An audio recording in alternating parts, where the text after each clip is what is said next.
aplikasi sertifikasi ini ya. Jadi apa saja yang gratis itu ada 4. Yang pertama ini yaitu pendaftaran sertifikat produksi pangan industri rumah tangga ya, atau yang biasa disebut dengan SPP IRT ya. Usaha mikro terpilih akan mendapatkan fasilitas mendaftar tanpa dipungut biaya. Apa saja prasyaratnya? Ini memiliki nomor induk berusaha NIB, memiliki nomor induk kependudukan ya NIK, kemudian memiliki alamat domisili yang jelas, kemudian mengisi formulir pendaftaran online link ya di alamat ini, kemudian berkriteria usaha mikro sebagai berikut, memiliki modal usaha kurang lebih dari 1 miliar ya, tidak termasuk tanah dan bangunan tempat usaha, hasil penjualan tahunan kurang ya sama dengan 2 miliar. Memiliki paling satu jenis produk dan sudah memiliki pasar yang sudah diproduksi secara kontinu selama 1 tahun, kemudian memiliki website ya atau media sosial, kemudian mengikuti prosedur yang ditetapkan sesuai ketetapan berlaku, kemudian diusulkan oleh dinas atau asosiasi atau pendamping atau mandiri pelaku usaha mikro sebanyak 50 orang untuk dilakukan pendampingan penyuluhan keamanan pangan. Kemudian memiliki denah lokasi bangunan produksi dan pas foto 3x4 sebanyak 1 lembar dan 4x6 sebanyak jumlah produk yang ingin didaftarkan ya. Nah, pendaftaran yang gratis yang berikutnya adalah pendaftaran sertifikasi halal. Tadi saya kira sudah disampaikan oleh Bu Muti. Nanti berkunjung aja ke mengisi formulir ini dan dari situ nanti saya kira akan ada panduan terkait dengan apa saja prasyarat yang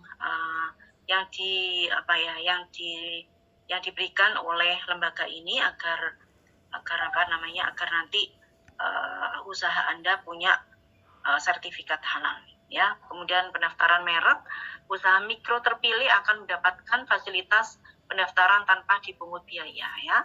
Jadi sama, nanti berkunjungnya adalah ke bit.ly garing merek cipta /UMI ya. Jadi beberapa kriterianya hampir sama ya, tetapi ada poin-poin yang tentunya berbeda. Di antaranya yang perbedaan itu adalah mengikuti prosedur yang ditetapkan sesuai dengan ketentuan berlaku, memiliki etiket ya merek atau label sebanyak 6 lembar ya, ukurannya sekian. Usulan nama atau label merek belum pernah didaftarkan dan tidak meniru atau memiliki persamaan pada merek yang sudah terbit atau beredar ya. Nah, ini adalah pendaftaran sertifikasi yang ketiga. Kemudian yang keempat adalah pendaftaran izin edar BPOM ya, MD atau makanan dalam. Nah, usaha mikro terpilih akan mendapatkan fasilitas tanpa dipungut biaya ya. Nanti ada proses pendaftarannya, bisa masuk ke poin 4 ini. Kemudian ada beberapa persyaratannya yang lain, misalnya menyerahkan produk yang akan diuji labkan ya seberat 800 gram ya. Daftar komposisi atau daftar bahan yang digunakan termasuk keterangan asal bahan baku tertentu dan atau BTP ya.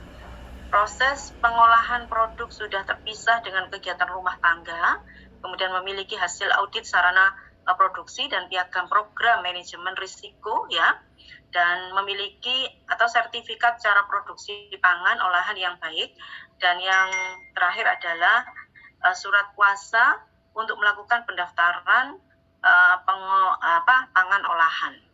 Nah, ini yang keempat tadi, dan keempat tadi yang tadi barusan saya jelaskan adalah gratis ya, difasilitasi oleh Kementerian Koperasi dan UKM. Nah, adapun standar khusus yang membuat UKM makanan bisa unggul dan ekspor, ini akan saya jelaskan berikut ya. Jadi standar umum dan khusus ya. Jadi standar umum dibutuhkan oleh kebanyakan pembeli ya, sementara sehingga sifatnya mendekati wajib dan dipersiapkan dalam melakukan ekspor. Sementara standar khusus dibutuhkan oleh pembeli atau importir tertentu dengan target pasar yang spesifik ya. Jadi sertifikasi membantu menemukan segmen pasar. Jadi siapapun yang bergerak di bidang UMKM, yang UMKM-nya sudah tersertifikasi, maka secara otomatis UMKM tersebut yang sudah tersertifikasi sesungguhnya mereka sedang menemukan segmen pasar, ya.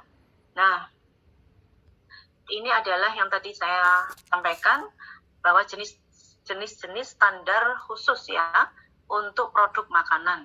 Jadi kalau tadi standar umum ya yang sudah saya jelaskan. Bismillahirrahmanirrahim. Standar khusus organik misalnya tujuannya ya berlaku untuk semua produk makanan, memastikan bahwa proses pertanian sampai pengolahan dilakukan dengan metode organik. Salah satunya menghindari penggunaan kimia dan GMO.